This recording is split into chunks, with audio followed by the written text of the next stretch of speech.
Yeah, thank you so much for the introduction. I'm Robert, and today I'll be talking about learning many-body Hamiltonians with Heisenberg-limited scaling. This is a joint work with Tong, Fang, and Yuan Su. So the problem of learning an unknown Hamiltonians is a very fundamental one and has been arising in many different fields. For example, in the field of quantum sensing and quantum metrology, the unknown Hamiltonians encode signals about some environment that we would like to capture. For example, the unknown Hamiltonians can contain information about electric fields or magnetic fields or even gravitational fields of the surrounding, so that by having a better algorithm for learning these unknown Hamiltonians, one can have applications in designing better microscope, in designing better positioning systems, or designing better methods to help us understand, say, two merging black holes from a far, far away. And in the field of quantum computing, the task of learning Hamiltonians has also been very well studied because this is a very core tools that can help us calibrate and engineer these powerful many-qubit devices. In the field of quantum many-body physics, learning Hamiltonians has also been studied a lot of times, since understanding an unknown Hamiltonian in, say, a material or a collection of molecules can help us better understand the microscopic physics underlying these systems. And hence, we can see that a central goal in all of these applications is to find the most efficient algorithm to learn this unknown Hamiltonian in the physical system. So in today's talk, this is essentially going to be our main topic of study, trying to find the best, most efficient algorithm for learning an unknown Hamiltonian. More precisely, we're going to focus on the task of learning an n-qubit local Hamiltonian, H, with the access to its unitary dynamics given by exponential negative ITH. In particular, we can always write out these Hamiltonians in the Pauli basis. Hence, learning the Hamiltonian is equivalent to learning the Pauli coefficients in its Pauli basis. And here, when we write it out in this Pauli form, the only unknowns in the Hamiltonians are essentially these coefficients lambda A. And under suitable units, we can always assume this lambda A are in between -1 and 1. And furthermore, we're going to focus on the case of learning a local Hamiltonian. So all of these Pauli operators, they're going to be few body observables that only act on few qubits. And furthermore, every qubit in the Hamiltonian will only be acted on by at most a constant number of these Pauli terms. So one can think of it as like in a 1D system, 2D system, or 3D system, and all these interactions, terms are unknown, and we would like to be able to identify them. And the main question we're going to study in this work is, what is the most efficient algorithm to learn these unknown parameters, these Pauli coefficients lambda A? So in this talk, I would start by giving a brief review on existing algorithm. Then I would dive into talking about our learning algorithms and finally present our rigorous guarantees. So let's begin with a review on the existing algorithm for this task. So this is actually a very well-studied task on learning many-body Hamiltonians. There's tons of different algorithms proposed throughout the decade. And one of the best-known algorithms was due to Ha, Kothari, and Tan from last year, as well as Frankot et al. From last year. So while their algorithms are very different, one based on Newton method and one based on robust polynomial interpolation, the physical experiments that was implemented in these algorithms are very similar. So I'd like to just begin by doing a recap on what is the experiments that they run in order to learn the underlying Hamiltonian of the system. So the experiments begin by preparing an initial state. So n-qubit system, we've just prepared all of its qubit in the 0 state. Now one would implement a single qubit Clifford gate for each of these qubits to rotate it and generate some product stabilizer state.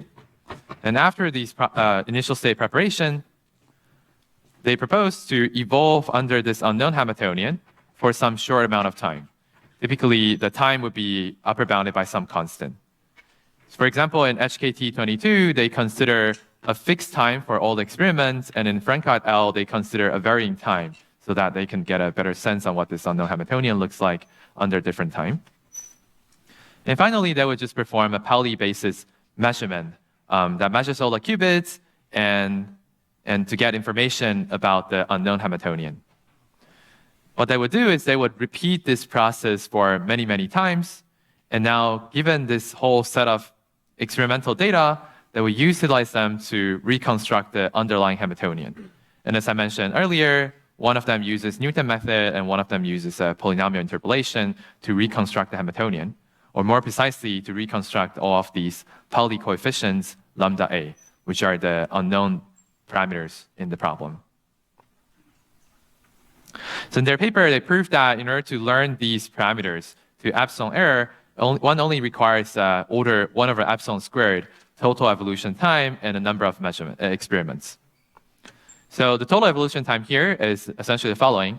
So for the first experiments, they would run for, say, time t1, and the second experiments t2, and so on. And now the total evolution time is just a sum of all the time. So the total amount of time that's involved in querying this evolution, essentially. So now, essentially, they've shown this. It's a pretty nice scaling. However, a very natural question that one would ask is this the most efficient algorithm that we could have for learning this many-body Hamiltonian? So 1 over epsilon squared is quite nice. However, since now there's no matching lower bound that says this is the fundamental limit to which we can learn the Hamiltonian. And for people that are familiar with quantum sensing and quantum metrology, this kind of 1 over epsilon squared scaling should remind you of this notion of standard quantum limit, which can often be achieved by a more classical strategy. And if one implements a more quantum enhanced strategy, one can typically, like in many situations, one can get a scaling known as the Heisenberg limit, which is quadratically better than the standard quantum limit.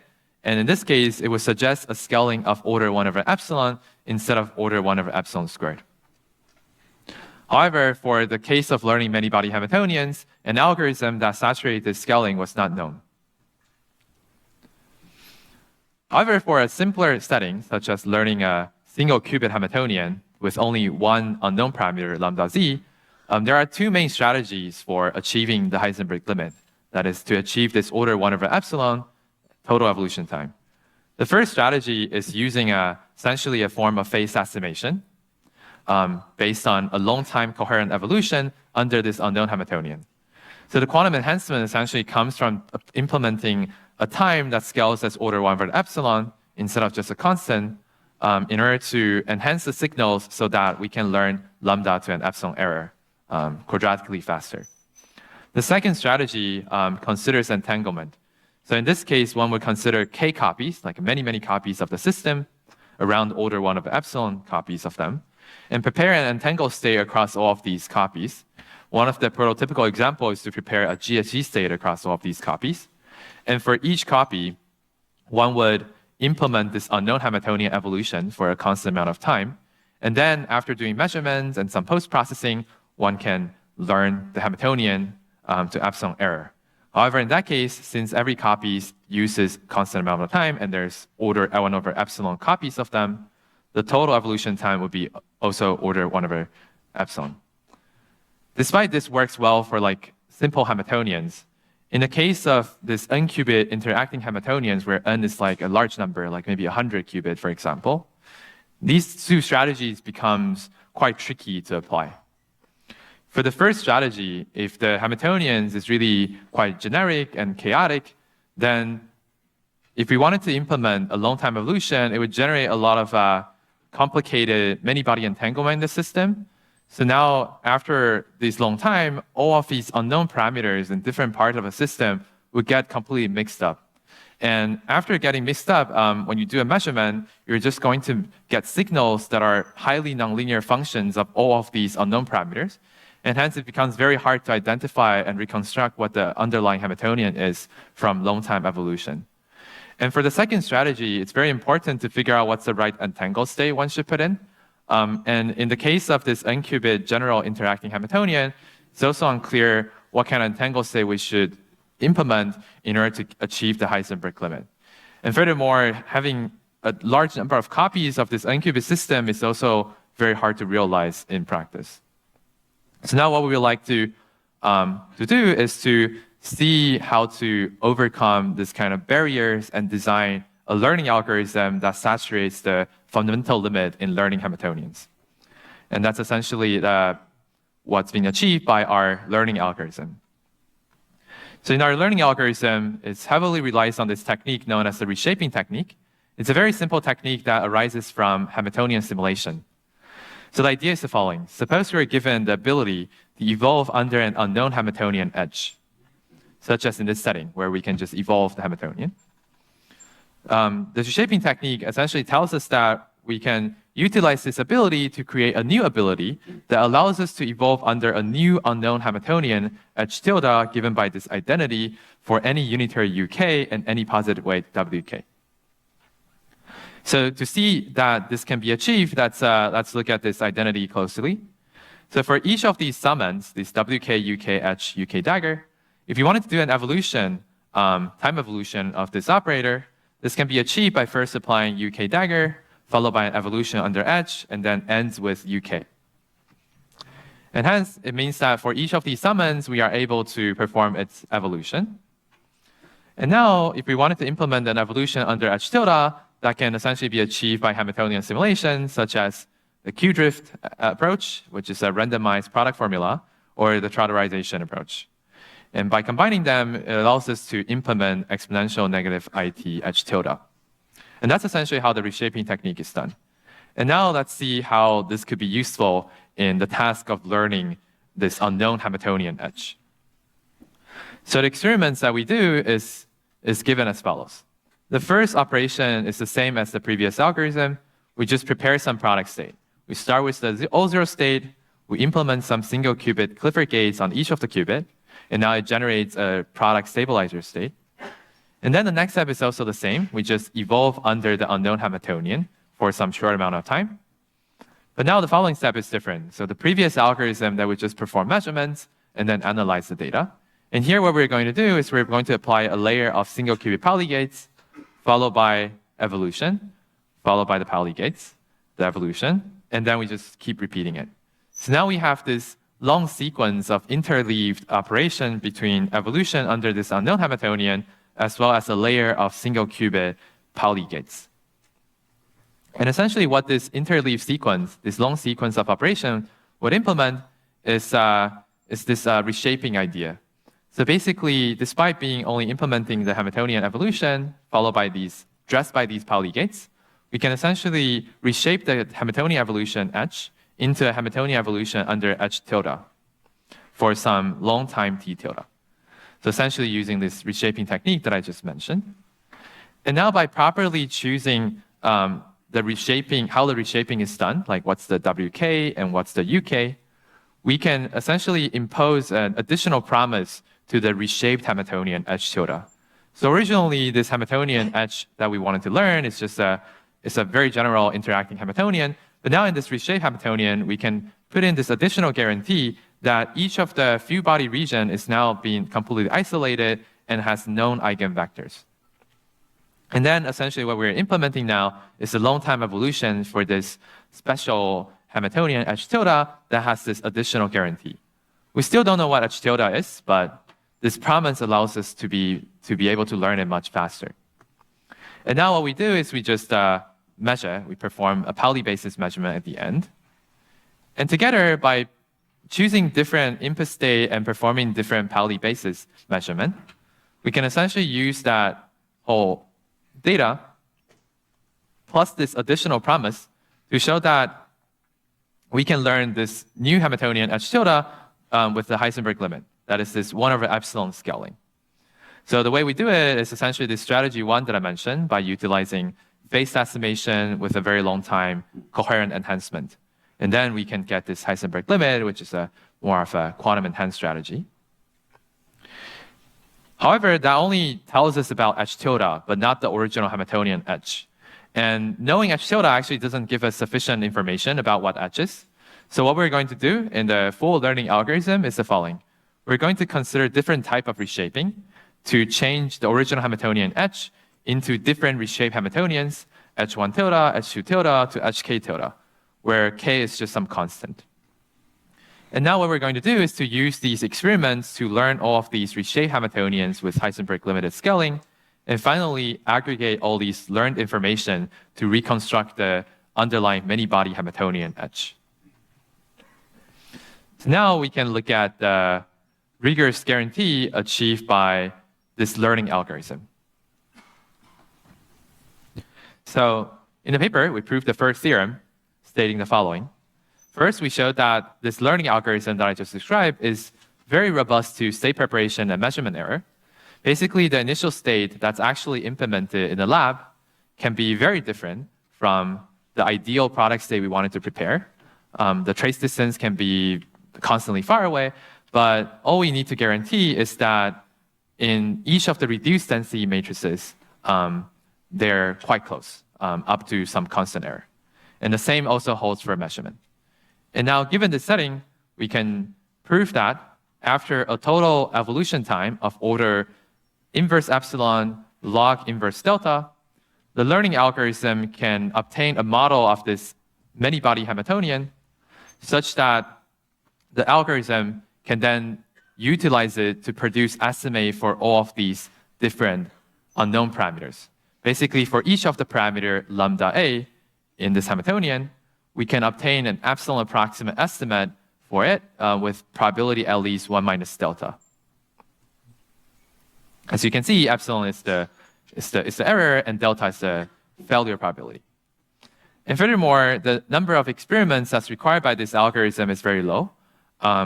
We only need a polylog inverse epsilon times log inverse delta in order to reconstruct this Hamiltonian. So one might see that right now we've never mentioned the system size of the Hamiltonian. So actually what happens here is that all these complexity measures, like the total evolution time and the number of experiments, is completely independent of the system size.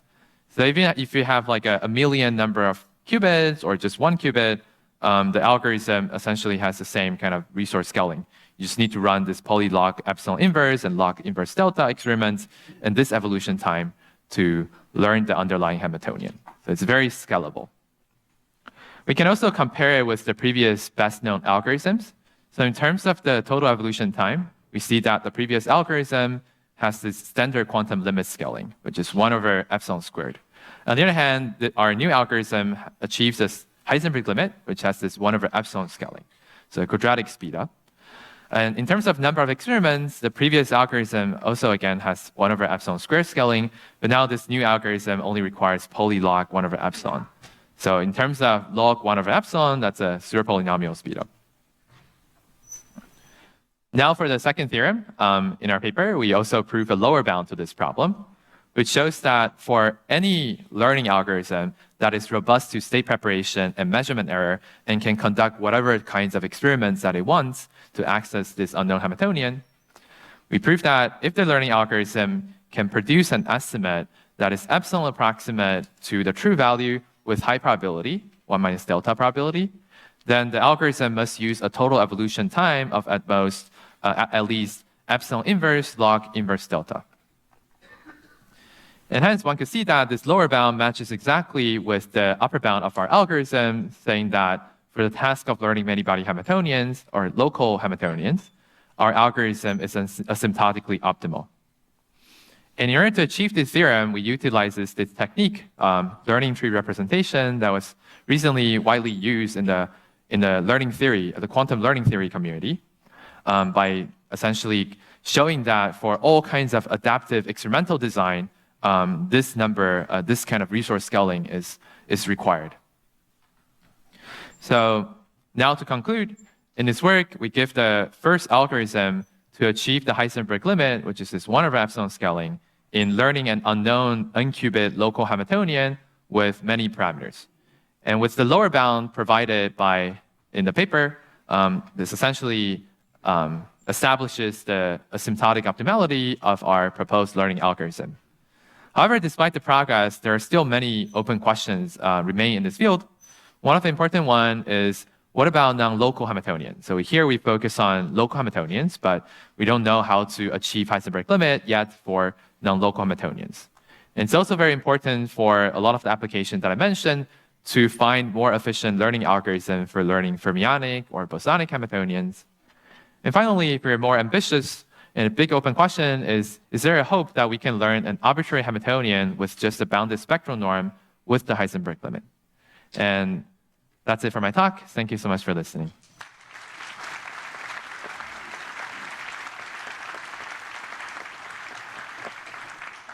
Thank you very much, Robert, for this great talk. Are there any questions? Start here. Thanks for the talk. Before my actual question, how'd you get DALL-E to make these? What were the prompts?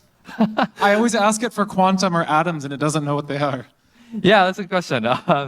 I tried a lot of, I tried a lot. Just a lot of finesse. This is what quantum looks like to you. Yes. Okay, my actual question is, in the measurements that you did you, or like as you have these evolutions, are you doing some kind of like exponentially spaced, kind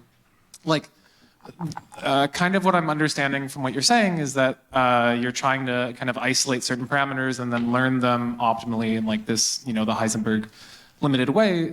Normally when I think about that, I think about like kind of like robust phase estimation kind of things where you have exponential spacing to kind of narrow in on the parameters. Are you doing some kind of exponentially spaced? Yeah, that's a good question. So yeah, I didn't mention it here, but it is indeed the case. So when we change it into this H tilde, even though I wrote it's a long time T tilde, we actually do like a constant and then 2C and then 4C Great. and to a long Great. time. Cool. Thank you. Yes.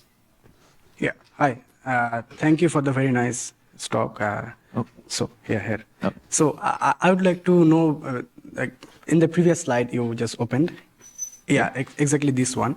So in between the two short time evolutions of this Hamiltonian, how do you decide the Pauli operations and on which qubit? So yeah. Yeah, that's a good question. So it's related to the reshaping technique. So basically, in the reshaping technique, essentially, it depends on what you choose. Like, if you use Q-drift, then these single qubit Pauli operator, they're going to be randomly chosen, and they're going to be sampled from some distribution that's been specified by WK and UK to create the desired reshaped Hamiltonian H tilde. If you use trautorization, then it would just be a deterministic sequence. So it depends on what kind of Hamiltonian simulation technique one wants to instantiate this reshaping technique, then the sequence would be different. But there are procedures that one could do it, and the detail is given in the paper. Okay, thanks. And I have another question, like short question, that you said we need to evolve this for a long time, this one. Then how do you define the long time? Yeah, so in order to implement, so it goes back to the strategy for the single qubit case.